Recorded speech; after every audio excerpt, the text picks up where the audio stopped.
Bom, gente, 2016 tem sido aquele ano, todo mundo aqui deve concordar. E uma das coisas que marcou, né, essa polarização que a gente está vivendo desde 2014 até agora, e principalmente esse ódio que está crescendo nas redes sociais, né? O que eu queria perguntar inicialmente para começar aqui a conversa é que se a sua percepção, Laerte, se o humor pode desempenhar um papel oposto ao ódio nesse momento, se é possível com o humor, de alguma forma, trabalhar essas questões todas e sair um pouco desse mar que a gente está. Oi, boa noite, obrigada pela presença de todo mundo. E era só blá blá blá. Vocês se perderam.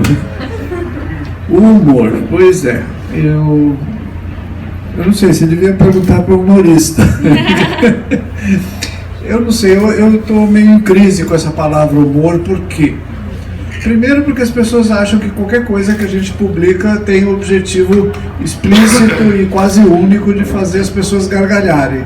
Se você não ri, você imediatamente acha que você foi burlada e de alguma forma fraudaram a sua leitura.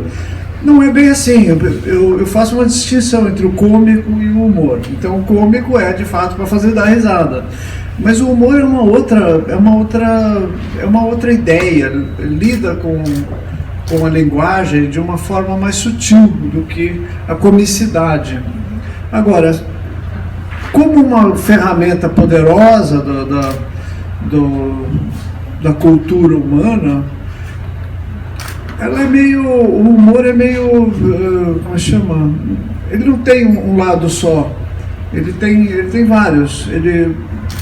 Quando a gente, na ditadura anterior, de 64, eu comecei a trabalhar naquela época e, para mim, o humor era uma ferramenta de combate à ditadura, assim, claríssima. E havia poucas, eu acho que não havia nenhuma dissensão no corpo dos humoristas, dos cartunistas que eu conheci. Todo mundo era contra a ditadura e a favor da democracia, da reconquista da democracia. Não é o que se passa hoje. Hoje há divisões muito sérias e muito claras. Não é todo mundo que se alinha com uma determinada visão do que está acontecendo sequer. Para muitas pessoas, incluindo cartunistas, não há um golpe em andamento. O que a gente está vivendo é um processo, não digo institucionalmente normal, mas não há uma contestação, talvez pelo fato dos militares não terem entrado. Não sei, na época, no período anterior, ditatorial anterior, havia uma construção, uma estruturação do poder da ditadura que facilitava bastante essa visão de que o que nós queremos é uma coisa só e tal. Que era a existência de militares, era a existência de um poder que censurava, que impunha uma ordem na marra. Então os jornais que eventualmente colaboravam ou que faziam vistas grossas à coisa da ditadura, eles podiam alegar isso. Não, nós estávamos sob censura, e realmente estavam. O Estadão publicava receita de bolo e Camões Lusíadas toda vez, né? Agora, do ponto de vista dos cartunistas, não havia muita dúvida que o que a gente fazia era o bem sempre, era sempre uma coisa do bem. Isso mudou ainda antes de terminar a ditadura. Já no governo do Geisel, assim, as coisas começaram a ficar mais complexas, porque entraram em campo outras perspectivas e outros vetores. Foi quando, por exemplo, o Golbery introduziu a coisa do pluripartidarismo, né? Não era mais a lei MDB. Então começou, por exemplo, o Pasquim, um dos motivos do Pasquim ter se enfraquecido assim, foi isso, que o Jaguar era Brizola e o Ziraldo era Emílio Teixeira, sabe? Então havia um racha, assim, inaugurou-se um período de racha, do qual a gente tem muitos ecos hoje. Boa parte da nossa atomização, da nossa dispersão assim se dá em torno disso, que a gente não conseguiu formar uma ideia de uma frente. Bom, eu já estou indo para o final do debate. Então isso que eu estou falando aqui agora é mais ou menos uma coisa que eu vou retomar mais para frente. Mas o que eu quero dizer é que o humor para mim não é uma coisa de um lado só, e principalmente a comicidade. Eu acho que a comicidade frequentemente corteja o conservadorismo e o preconceito. Era para ser mais curta. Não, tá ótimo. Quer comentar, Léo? Sobre o humor, a ironia da vida?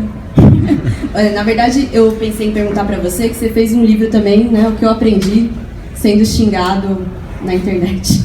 Você tem alguma lição para compartilhar com a gente hoje, assim, nesse dia tão especial? Bem, boa noite a todos e todas.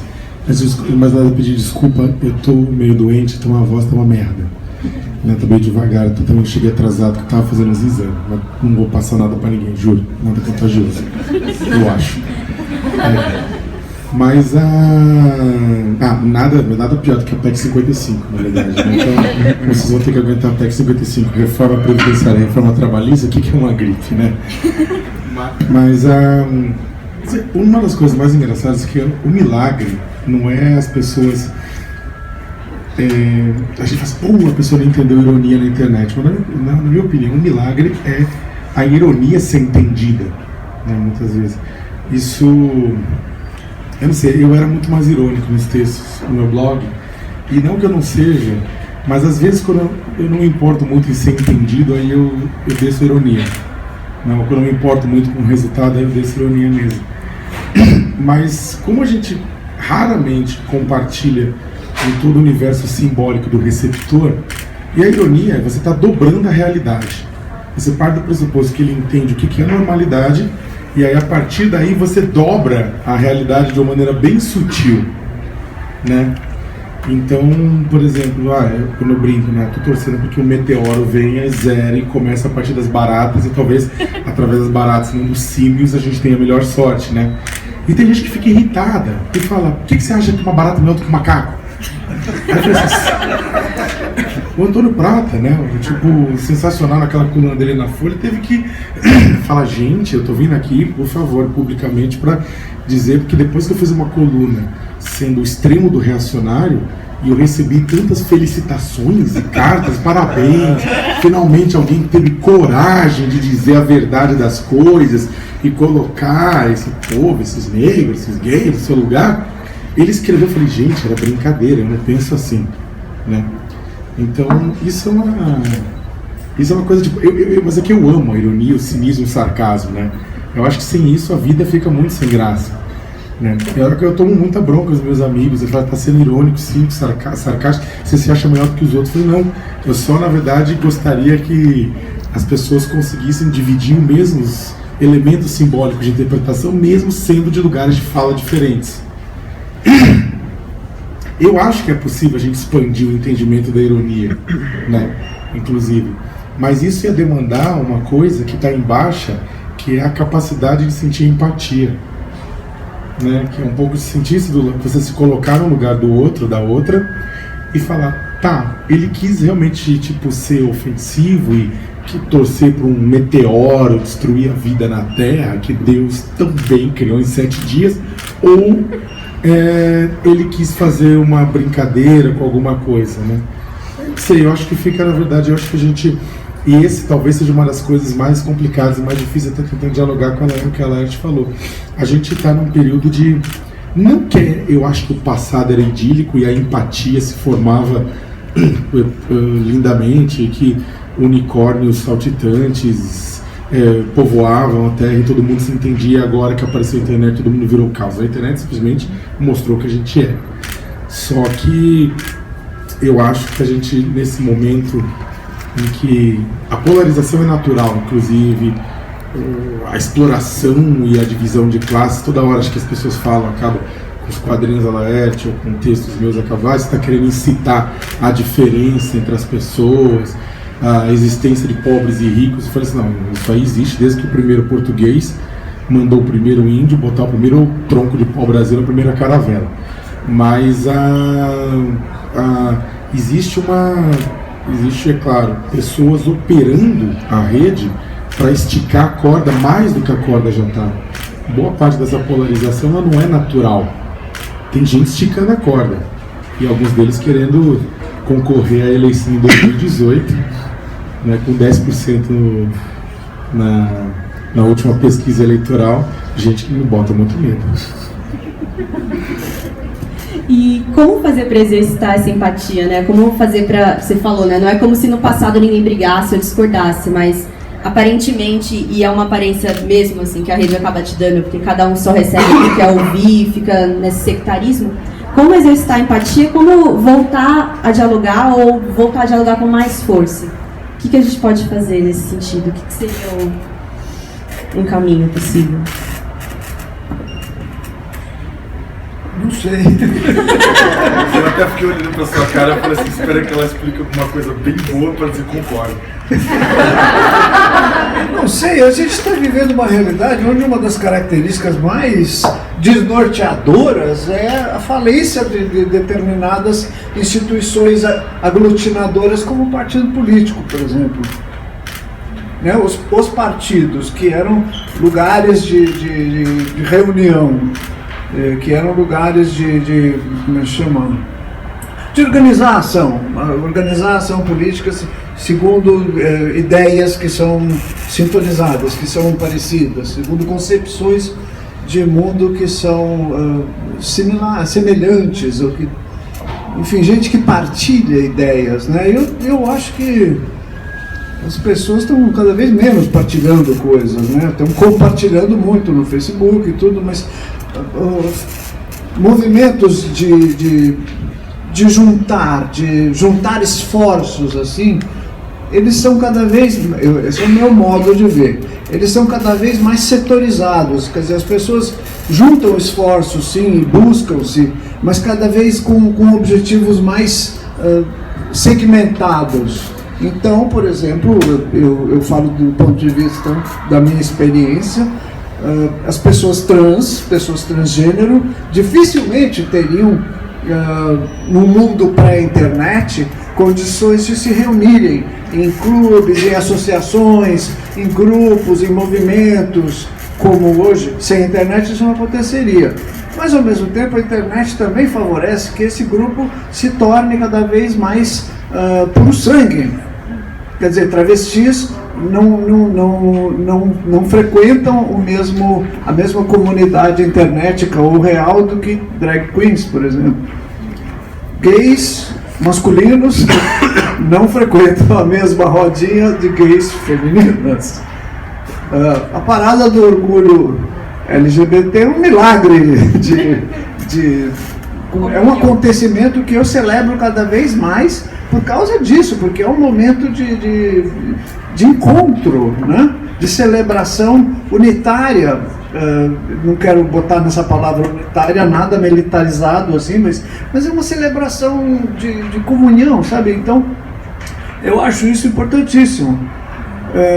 Mas é algo que está em risco, é algo que está em perigo. As paradas do orgulho LGBT vêm ano a ano exibindo um teor maior de dissensão e de tensão interna.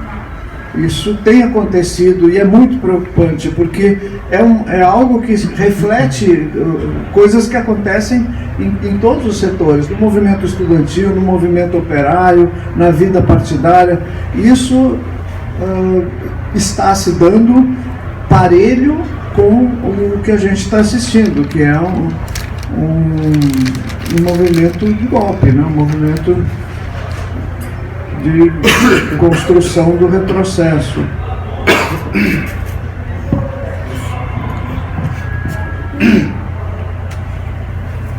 Quando você fez referência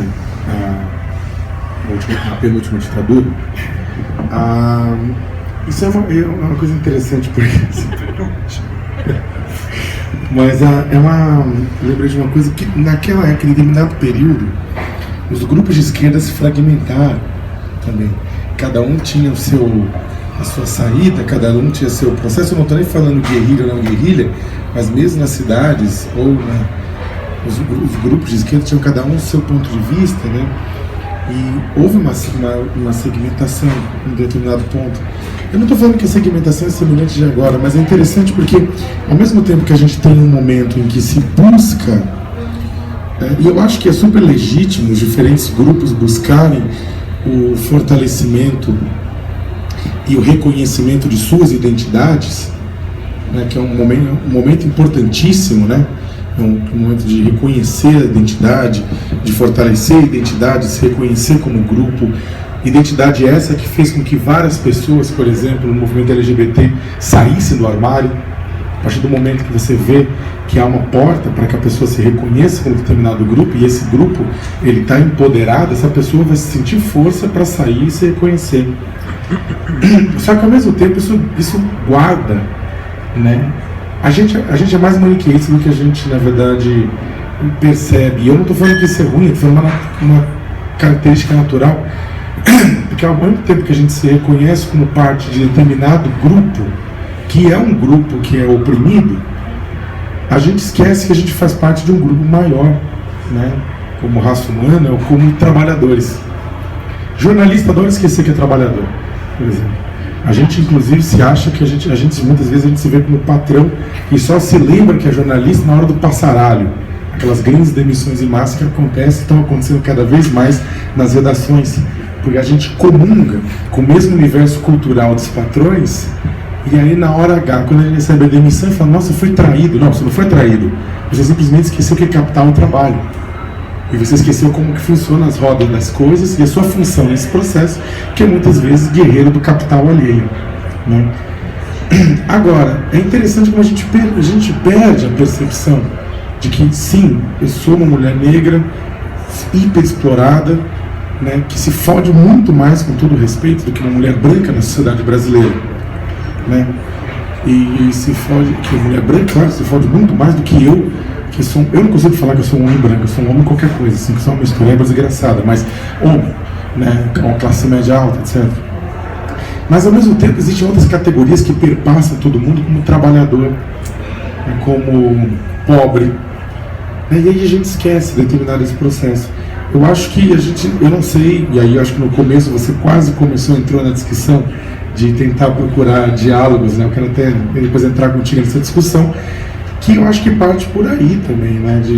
Porque você tem esse momento, acho que tem que ter essa valorização da identidade individual sem perder a capacidade de se sentir pertencente a algo muito maior ao mesmo tempo, que não é menos importante do que o grau do grupo que você pertence, mas que você pertence a algo que não se vê como tal, e que se visse como tal, ia colocar muito mais empecilhos a um governo que tem como objetivo reduzir o tamanho do Estado brasileiro, reduzir o tamanho de direitos nacionais, fazer com que a classe trabalhadora e os mais pobres sejam quem vai pagar a conta da crise brasileira.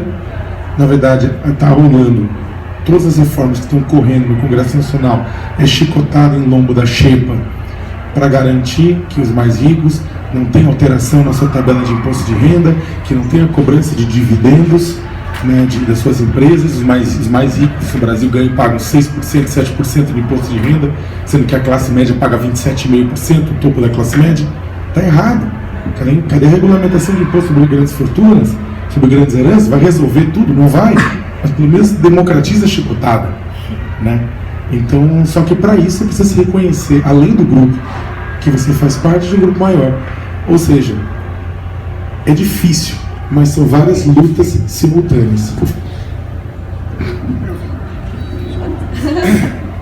Eu fico pensando aonde que a gente começou a perder pé. Porque é muito frequente a gente ficar pensando assim, e a vida tudo também, né? Nós, as esquerdas, ou os governos preocupados com os de baixo, os governos preocupados, nós que apoiamos governos preocupados com os de baixo, vimos ganhando eleição atrás de eleição, e tudo parecia maravilhoso, e a Venezuela, e a Argentina, e o Paraguai, e o Uruguai, tudo beleza, de repente, pima, puta! E Trump é uma espécie de coroamento. Assim, não, Bolsonaro é coroamento. Não, Bolsonaro. Bolsonaro é o Trump nu.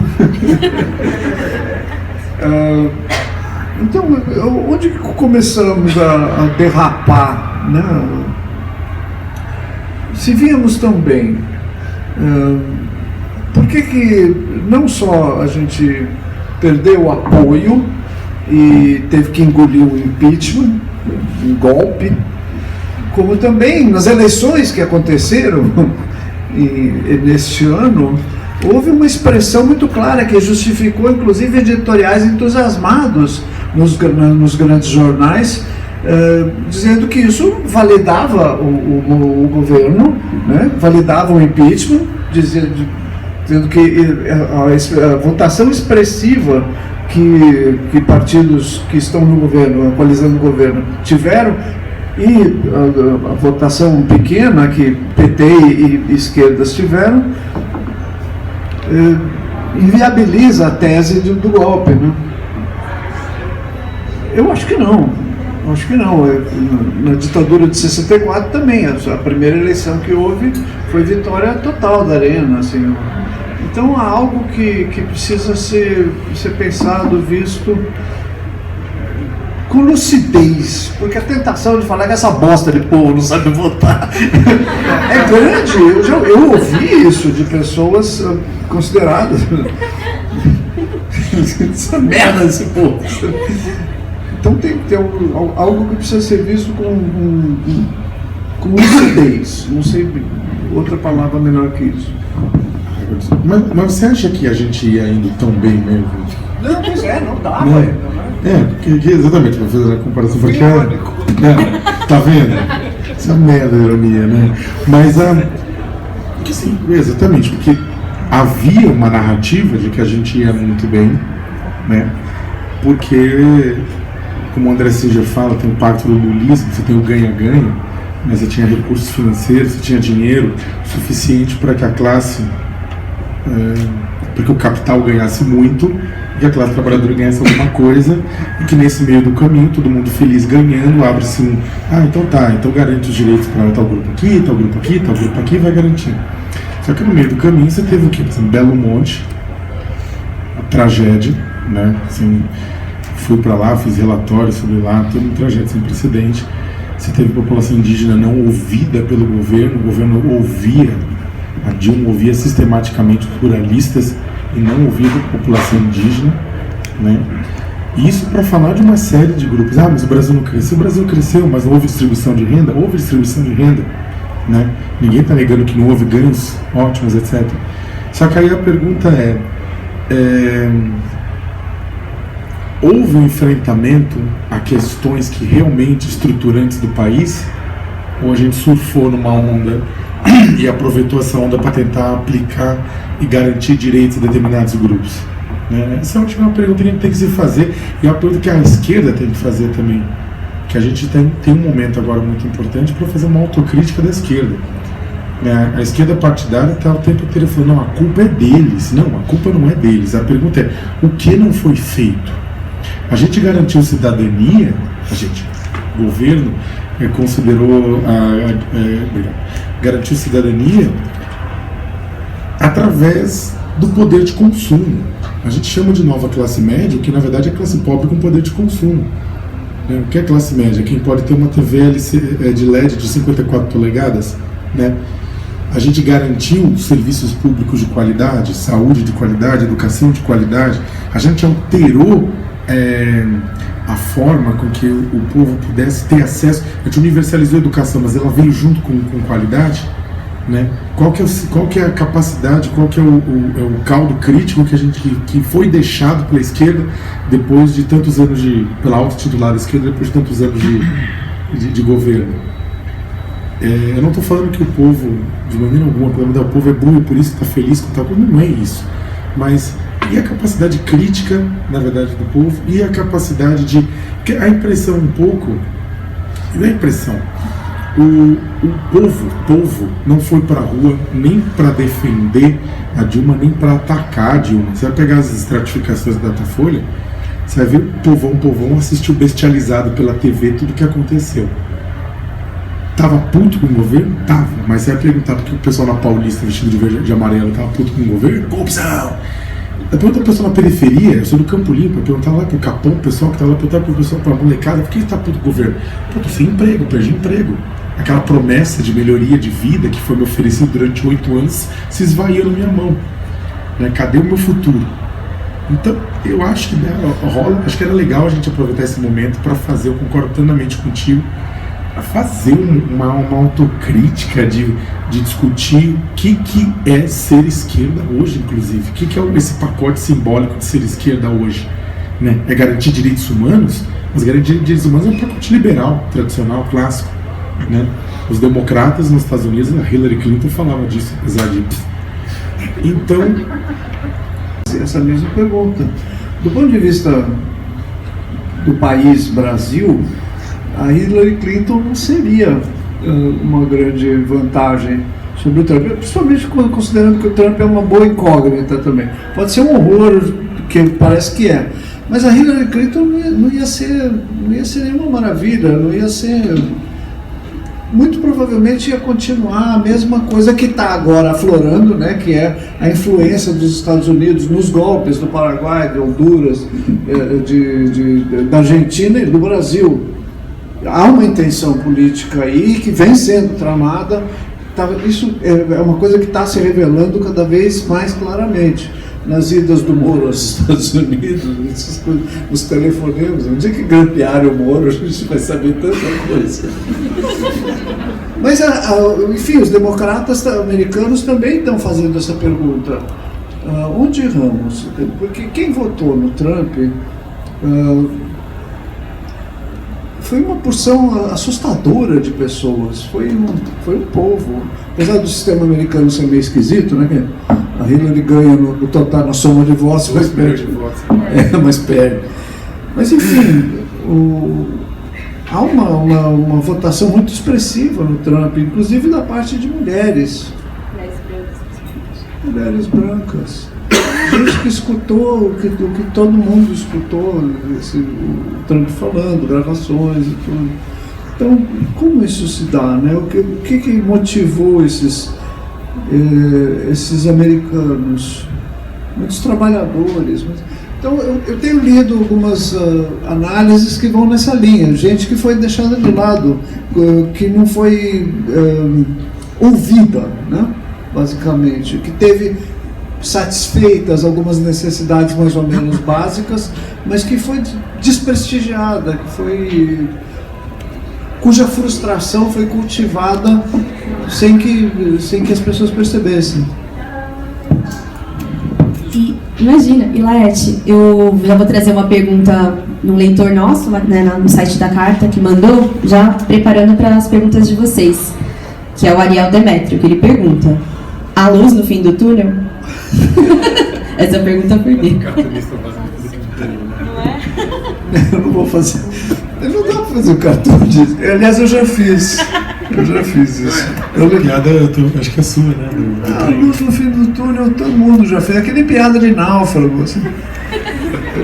O nome do impeachment, o nome desse encontro aqui, né, o tema nominal, que é o impeachment está nu, se refere a um conto que é muito conhecido, é um conto satírico, né? Que é a história do rei que veste uma roupa. Enfim, vocês conhecem essa história. E a bonitinha, o final dela, o final dessa história, que ele não contesta a posição do rei, ele só fala que o rei está nu, que o rei passou o limite da busca de glória e de deslumbramento e se tornou ridículo, porque está pelado. Mas não é o poder que está pelado, né? Isso é uma coisa também que eu penso a respeito do humor e da comicidade.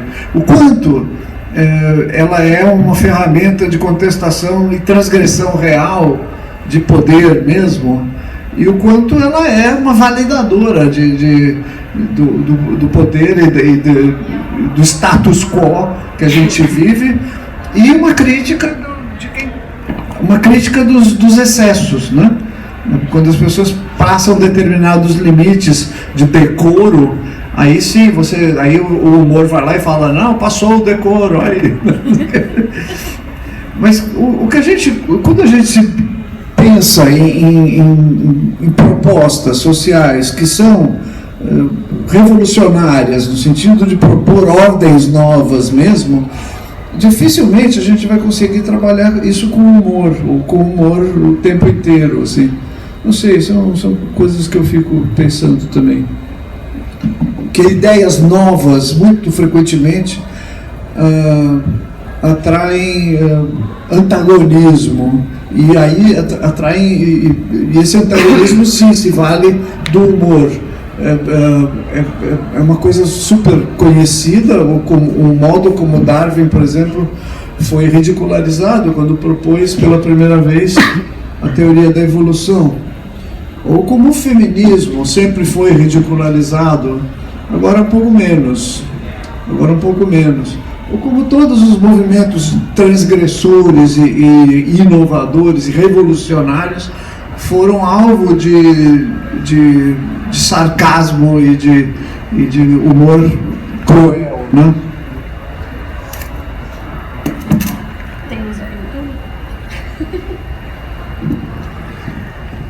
Olha,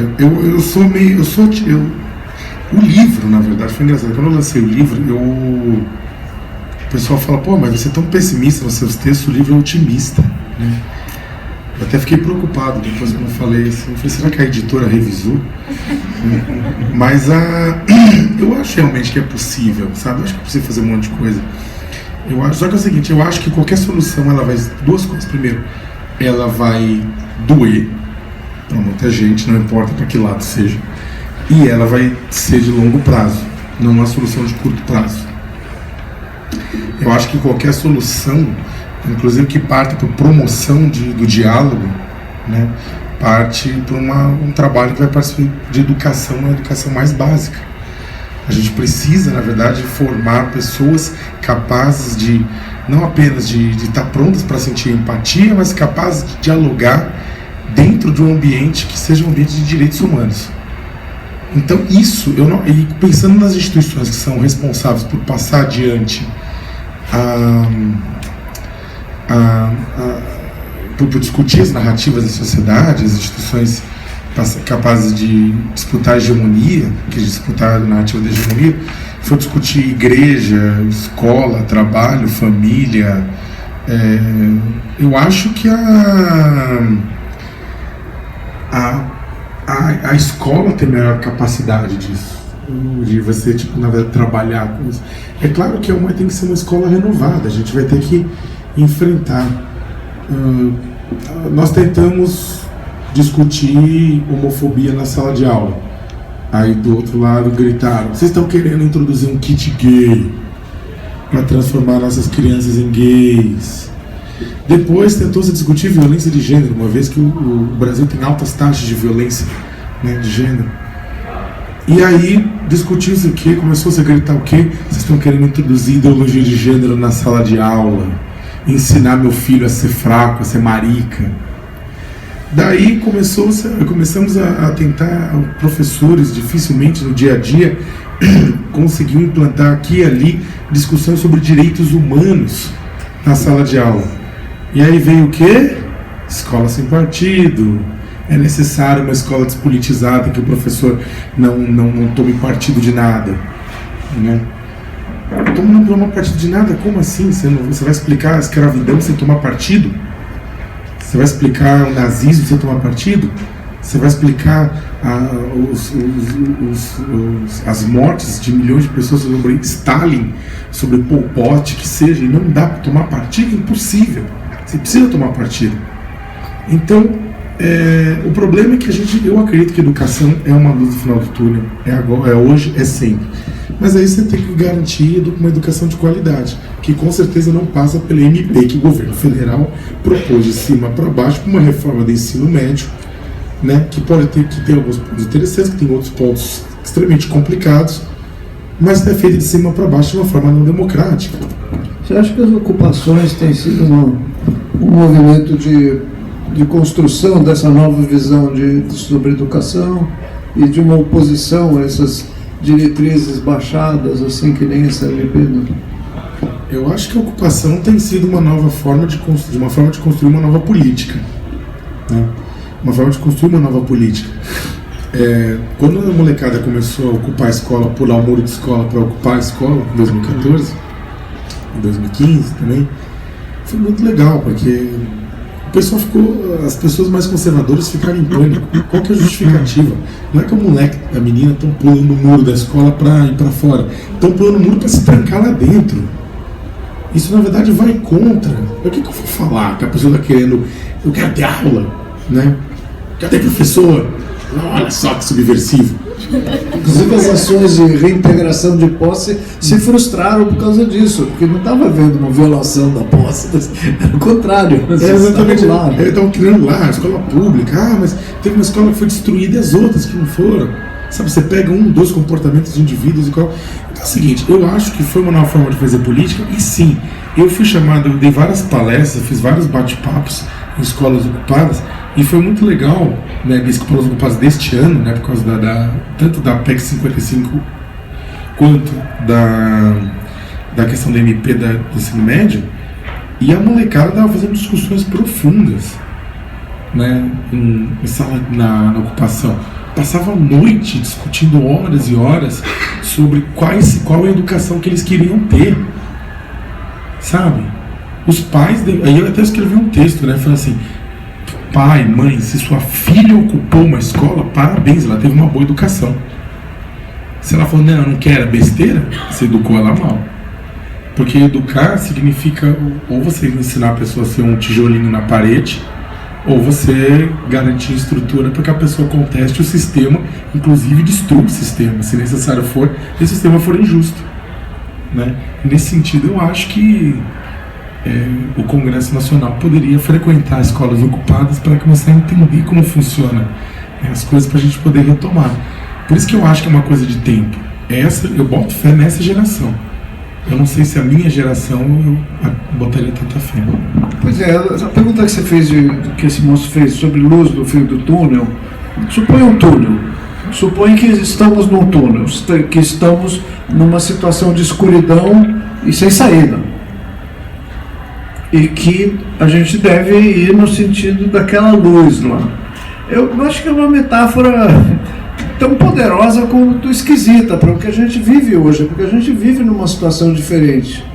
E ela me surpreende a cada dia, me surpreende até na facilidade e na rapidez com que esses filhos da puta impuseram um golpe, né? E deram um chega para lá mesmo em coisas que a gente estava dando como sólidas. Mas também me surpreende pela solidez de partes dessa sociedade, como os estudantes, como as pessoas LGBT que eu conheço, como muita gente, como vocês todos que estão aqui, como esses momentos de encontro e desejo de entender, discutir e produzir alguma coisa. Como alguns momentos do movimento sindical que eu tenho visto, movimentos de manifestação e de tomada de posição, que a gente não fica sabendo, porque isso também foi banido da imprensa. Então o quê? Então eu acho que não é um túnel que a gente está. Existe luz em diversos lugares e a gente não está num túnel, não. Estão querendo enfiar a gente dentro de um túnel. A PEC 55 acho que é a coisa mais parecida com um túnel, né, que a gente tem. Mas é isso, a gente tem que reconquistar muita coisa. Reconquistar, inclusive, o espaço de uma imprensa e de uma informação dignas e respeitosas com a gente. Eu acho que isso passa tanto pela internet, né, como um espaço que a gente se acostuma a usar privadamente, tal e tudo, mas que também é possível ser usado, como o Sakamoto usa, como um fórum, como uma tribuna, ou como muitas vezes a Carta Capital também vai inaugurar uma vivência internética que é uma saída, porque a saída pelo papel, pela veiculação tradicional que as mídias têm tido, tá numa sinuca fodida, por causa tanto de causas econômicas, quanto por causa de uma hegemonia dessa situação de monopólio, né, que existe no Brasil. Então é preciso lutar por uma redemocratização da imprensa e da informação, é preciso, mas até lá, até a gente conseguir isso, a gente tem que se virar com o que tem.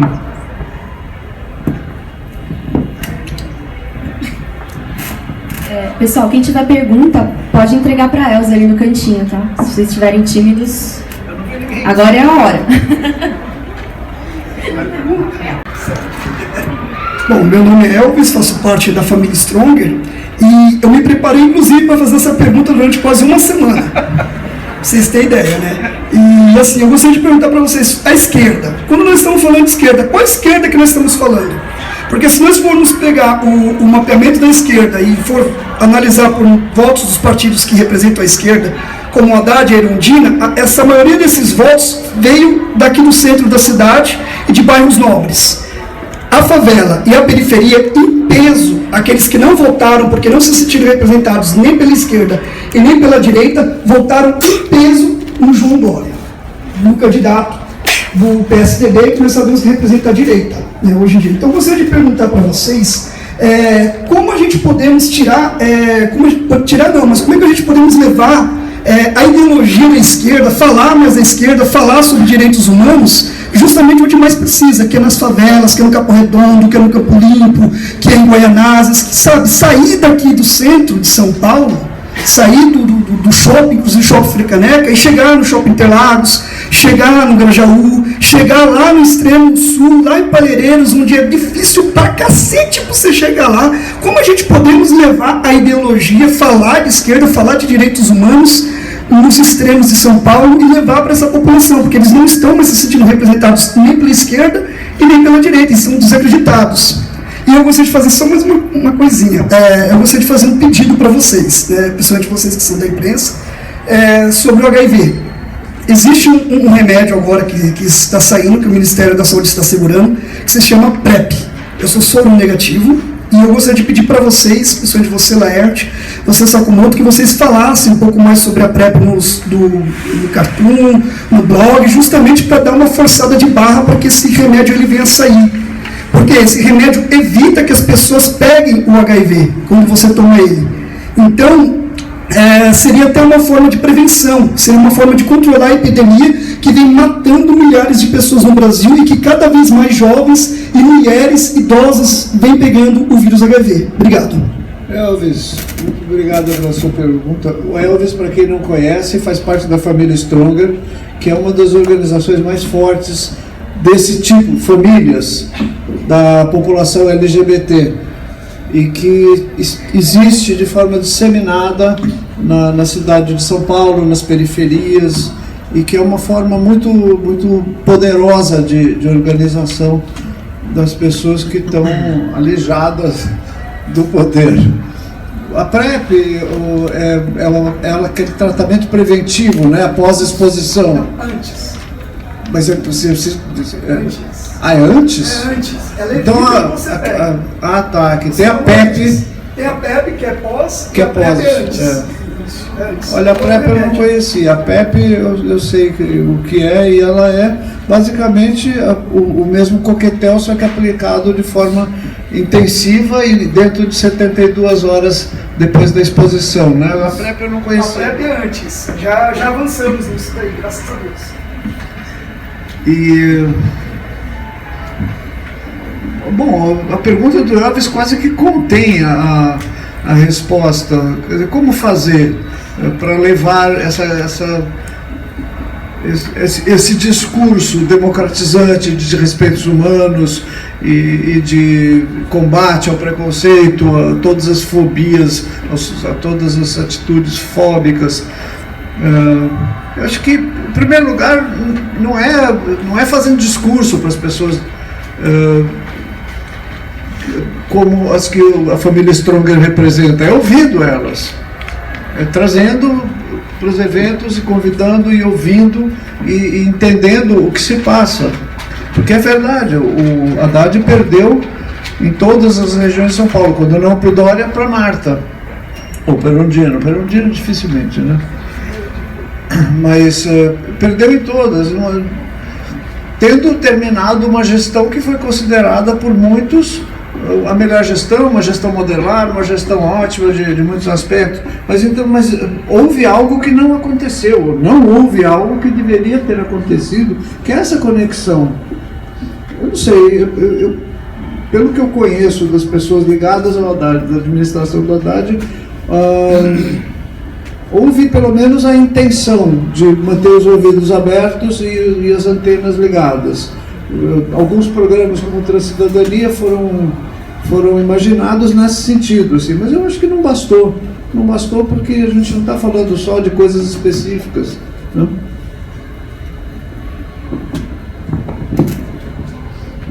Esse negócio do ouvir é muito legal, que é o seguinte, né? Para quem lembra o início da vida do PT, havia os grupos temáticos lá atrás, tudo, mas não só do PT, mas de organizações ligadas na gênese do PT. Você vai ter tanto movimentos sociais como a igreja, sindicatos, intelectuais, tudo lá dentro. Uma coisa importante era o trabalho de base. Quando a pessoa fala de trabalho de base, era o trabalho de base que acontecia. O PT não era um partido de cúpula, era um partido de parlamento, era um partido de base. Era um partido que o pessoal se organizava e ia para fazer discussões sobre temas que tinham a ver com a realidade das pessoas. Mas não era doutrinar, não era fazer uma doutrinação stalinista do processo, mas era fazer uma discussão, né? Era construir, na verdade, políticas na discussão diária da base daquelas pessoas que seriam beneficiárias das políticas. Com o tempo o PT esqueceu como se faz isso. Inclusive hoje ele tem uma desconexão com a base. Ao longo de todo o processo de impeachment, a base pensava uma coisa, a cúpula pensava outra. A base pensava uma coisa, a cúpula pensava outra. E a base ia se desgarrando. Eu conversei com muitas senhoras que iam na periferia, que antes, na década de 80, pegavam broche e iam fazer campanha, né, pedindo voto por voto na rua, lá no Campo Limpo, no Capanta. E hoje não fazem mais isso, porque eles não se veem mais refletidas naquilo, nas formas, nas práticas, nas políticas, no processo. Uma democracia não é um lugar onde você simplesmente vota a cada 4 anos e pode eleger alguém e pode ser eleito. A democracia não é a finalidade, a democracia é o processo. O processo democrático do dia a dia, que fazia parte do PT, também a gente tinha se desgarrado, se dissolvido em muitas coisas. Então, eu acho que, respondendo a parte dessa pergunta, independentemente de quem seja partido, seja movimento que seja, é voltar a dialogar e voltar, como diria Paulo Freire, a construir junto essa realidade. Trazer o pessoal, trazer para a mesa, construir. Não é ensinar, é construir. Inclusive, essa construção ela tem que ser feita, na minha opinião, sem pensar em esquerda e direita.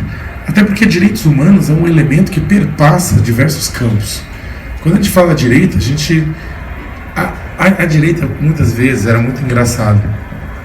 Pessoal, eu não tenho nenhuma preferência partidária específica, não faço parte de nenhum partido, mas o pessoal fala assim, Sakamoto é petralha. Por quê? Porque o cara está numa extrema direita, ele olha para a esquerda. Tudo que ele vê à esquerda, ele vê como tipo maluco de esquerda. Então o cara que xinga, fala que o Fernando Henrique é um extremo esquerda, o Olavo de Carvalho faz muito isso, né? A Sara Folha é de extrema esquerda, o Sakamoto é de extrema esquerda, a Laerte é de extrema esquerda, mas eles estão tudo louco, né? Cadê os tons de cinza nessa história, né? E aí, tem o contrário também? Tem, é isso que eu ia falar. Tem no pessoal da esquerda que olha direito e fala assim, tudo fascista. Sakamoto, porque como não sou estranho, Sakamoto é um fascista. O pessoal entra no meu blog e fala assim, Sakamoto, você é um direitoso, você não me engana. Aí eu falo, Jesus, né?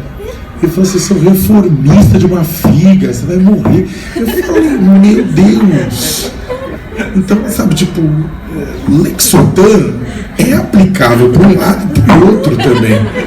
Né? Então, o que acontece? Às vezes eu encontro, então, às vezes muito mais, uma pessoa que eu acho que é dialogável, diálogo para construir junto e não querer destruir o outro lado. Né? Mas é muito louco. A questão hoje a gente está num ponto que a questão da destruição ela está no cerne central.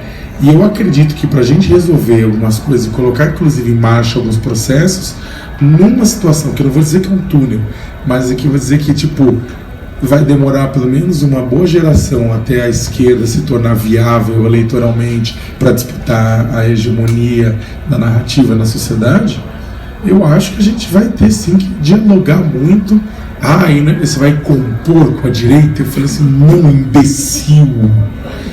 Sabe, não adianta. Tem muita crítica, inclusive o Guilherme Boulos ouviu muita crítica, é o seguinte, o Boulos ele é coordenador MTST. Eu termino minha fala, estou me arrastando demais, desculpa. Mas o Boulos ele é MTST e ele... E cara, você tem dezenas de milhares de pessoas acampadas. Não dá simplesmente para falar. Ele, o movimento dele, do MTST, a maioria acha que o governo atual praticou um golpe, acha. Mas você tem dezenas de milhares de pessoas acampadas. Não é porque o governo... Então tá, eu não vou falar com esse governo durante 2 anos. As pessoas vão ficar acampadas. Eu não vou pressionar por política pública de habitação deixando acontecer uma terra arrasada. Eu preciso pressionar, eu preciso dialogar. Inclusive o governo botar uma pauta de reivindicação na mesa.